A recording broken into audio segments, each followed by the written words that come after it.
Assalamualaikum warahmatullahi wabarakatuh. Alhamdulillahilladzi hadana lihadza wa ma kunna linahtadiya laula an hadanallah. Asyhadu an la ilaha illallah wa asyhadu anna Muhammadar Rasulullah. Allahumma sholli ala Muhammad wa ala ali Muhammad. Usikum wa nafsi bitaqwallah faqad fazal muttaqun.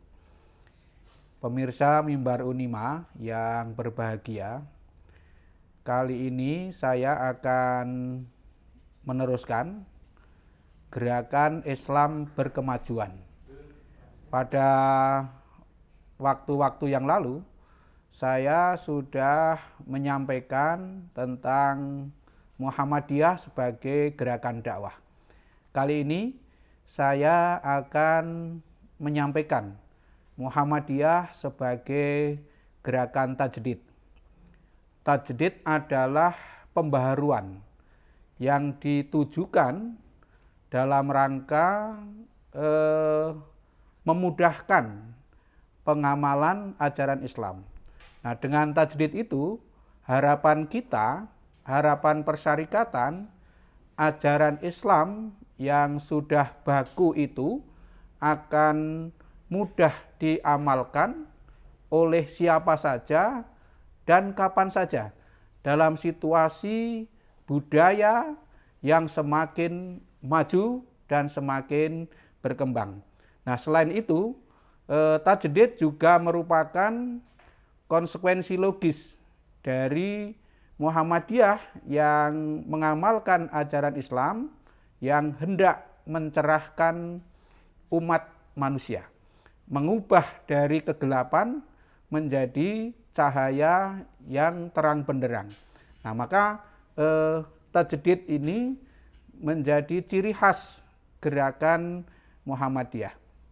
Nah, pemirsa yang berbahagia, nah mudah-mudahan dengan cara yang dilakukan oleh Persyarikatan Muhammadiyah itu betul-betul cita-cita dan harapan agar Islam itu menjadi agama yang unggul, yang mengungguli ajaran-ajaran yang lain, itu bisa menemukan titik terang untuk terwujudnya dalam kehidupan. Sebab keunggulan Islam itu memang satu keharusan. Di dalam Al-Quran ada 3 ayat yang senada. Huwaladzi arsala rasulahu bil huda wa dinil haq liyudhhirahu 'alad dini kullihi walau karihal musyrikun. Dialah yang mengutus utusannya dengan petunjuk dan agama yang benar agar Islam itu mengungguli, mengalahkan atas agama-agama yang lain. Nah, menjadi unggul dan memenangkan itu tidak mungkin terwujud kalau umat Islam tidak mengungguli atas umat-umat yang lainnya. Nah, kita itu bisa unggul ketika ajaran Islam itu dilaksanakan dengan sebaik-baiknya. Pemirsa yang berbahagia, Muhammadiyah menyadari bahwa ajaran Islam itu sudah baku dan tidak bisa berubah, tetapi pengamalannya itu bisa berubah sesuai dengan perkembangan dan tuntutan zaman. Contoh begini, Islam mengajarkan kedisiplinan.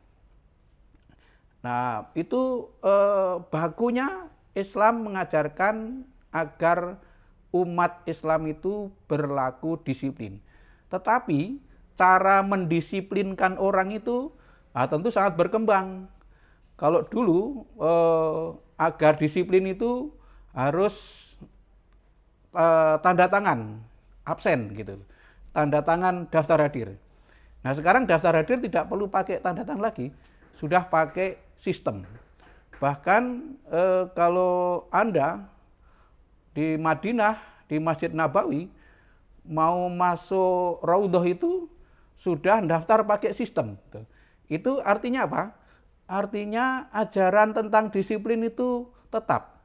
Tetapi dalam konteks tajdid, cara mendisiplinkan itu dengan berbagai macam cara, sesuai dengan kemajuan zaman. Jadi dengan cara yang demikian, maka kita akan mendapatkan kemudahan-kemudahan di dalam mengamalkan ajaran Islam. Tidak terikat oleh ruang dan waktu. Bahkan dalam konteks tertentu kita bisa memahami misalnya terkait larangan, itu juga sesuai dengan perkembangan zaman. Dulu Nabi hanya melarang berbisik-bisik di tengah orang yang ketiga. Itu kan menyebabkan orang yang ketiga itu tersinggung karena tidak diajak bicara gitu. Nah, sekarang konteksnya bisa berbeda. Kalau Anda selfie gitu, foto bersama kawan-kawan, kok ada satu orang yang tidak diajak, itu konteksnya sama dengan hadis berbisik-bisik. Itu menyebabkan orang yang tidak diajak foto itu, tidak diajak selfie itu tersinggung. Jadi pemahaman ajaran Islam itu betul-betul sesuai dengan perkembangan dan dinamika zaman. Nah, Muhammadiyah selalu konsisten menjadikan dirinya itu sebagai gerakan tajdid. Nah, dengan tajdid itu, maka Muhammadiyah juga amal usaha Muhammadiyah dituntut untuk senantiasa melakukan inovasi, senantiasa menemukan metode baru, senantiasa menggunakan cara yang baru supaya bisa eksis di dalam masyarakat. Jamaah yang berbahagia, kalau kita sudah berinovasi, maka tidak tertutup kemungkinan inovasi yang kita lakukan itu akan ditiru oleh lembaga atau pihak lain. Kalau kita sudah ditiru, dan tidak jarang loh ya, yang meniru itu bisa lebih sukses daripada yang ditiru. Oleh karena itu, sebagai gerakan tajdid, Muhammadiyah juga amal usahanya itu tidak boleh berhenti berinovasi. Berhenti berinovasi sama dengan mendaftarkan diri untuk mati. Itu. Oleh karena itu, saya mengajak kepada warga, kader, dan pimpinan persyarikatan selalu menjaga posisi kita sebagai gerakan tajdid dengan cara apa? Dengan cara tidak pernah berhenti berinovasi, selalu menemukan hal baru agar senantiasa sejalan dengan perkembangan zaman. Nah, sebab apa? Sebab Allah SWT dalam surat Ar-Ra'd itu berfirman bahwa yang akan tetap eksis di dunia ini hanyalah yang tetap bermanfaat bagi manusia. Nah, maka tugas kita sebagai gerakan tajdid adalah menjaga agar Muhammadiyah ini tetap bermanfaat bagi manusia. Nah, supaya tetap bermanfaat, maka kita harus siap berubah mengikuti perkembangan zaman. Yang tidak siap berubah pasti akan tergilas oleh sejarah. Nah, pemirsa yang dirahmati oleh Allah SWT, saya mengajak semuanya, marilah kita senantiasa menjaga agar persyarikatan ini tetap bermanfaat bagi umat manusia, dan supaya tetap bermanfaat kita harus senantiasa mampu beradaptasi dengan perubahan sejarah. Nah, tajdid di dalam Muhammadiyah itu mencakup dua aspek. Aspek pertama adalah purifikasi, aspek kedua adalah dinamisasi. Nah, purifikasi itu diterapkan untuk urusan akidah dan ibadah. Sedangkan dinamisasi diterapkan untuk urusan muamalah duniawiyah. Nah, dalam urusan akidah dan ibadah itu sifatnya pemurnian. Pemurnian itu artinya mengembalikan kepada sumber aslinya. Bagaimana Al-Quran mengajarkan, bagaimana Nabi Muhammad SAW mencontohkan. Mengapa perlu ada pemurnian?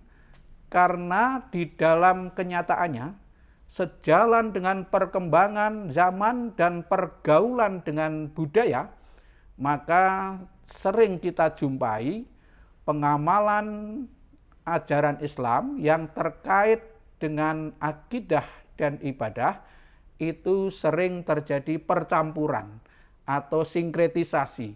Nah, maka dalam hal ini Muhammadiyah memposisikan diri, mengajak kepada umat Islam supaya dalam aspek akidah dan ibadah kita betul-betul mencukupkan diri dengan apa yang diajarkan oleh Al-Quran dan apa yang dicontohkan oleh Nabi. Kita tidak perlu menambah dan tidak perlu mengurangi. Mengapa ini perlu ditekankan?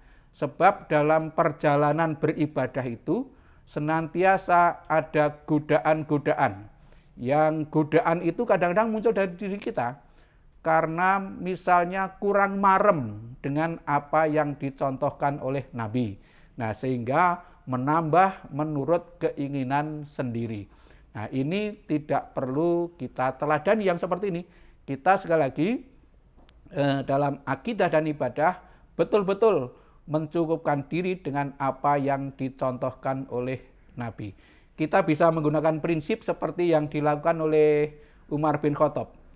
Ketika Umar bin Khattab mencium Hajar Aswad, dia lalu mengatakan, Hajar Aswad, kamu itu hanya batu biasa, tidak bisa memberi manfaat dan tidak bisa memberi madarat. Kalau aku tidak melihat Nabi mencium kamu, tidak mungkin aku mencium kamu. Jadi Umar memberi teladan pada kita supaya dalam urusan ibadah itu hanya betul-betul mengikuti apa yang dicontohkan Nabi, tidak tanya sebabnya apa gitu. Nah, jadi mengapa seperti itu ya? Karena Nabi melakukan seperti itu. Itu prinsip yang dicontohkan oleh sahabat Umar bin Khattab. Nah, sekarang yang kedua, sedangkan dalam urusan muamalah duniawiyah, dalam urusan pergaulan sosial kemasyarakatan, maka Muhammadiyah bersikap dinamis. Dinamis itu artinya sesuai dengan perkembangan zaman. Kita mengikuti dinamika zaman. Maka dalam aspek muamalah duniawiyah, penggunaan akal pikiran itu sangat ditekankan. Sehingga memerlukan yang namanya kreativitas. Jadi kalau dalam ibadah tidak boleh kreatif, tetapi dalam muamalah duniawiyah kita harus senantiasa kreatif sehingga Islam ini hadirnya memberi manfaat bagi seluruh umat manusia. Nah, dengan demikian Muhammadiyah sebagai gerakan tajdid itu menjadi jalan lempang untuk terwujudnya Islam yang rahmatan lil alamin. Billahi taufik wal hidayah, nasrun minallah wa fathun qarib. Assalamualaikum warahmatullahi wabarakatuh.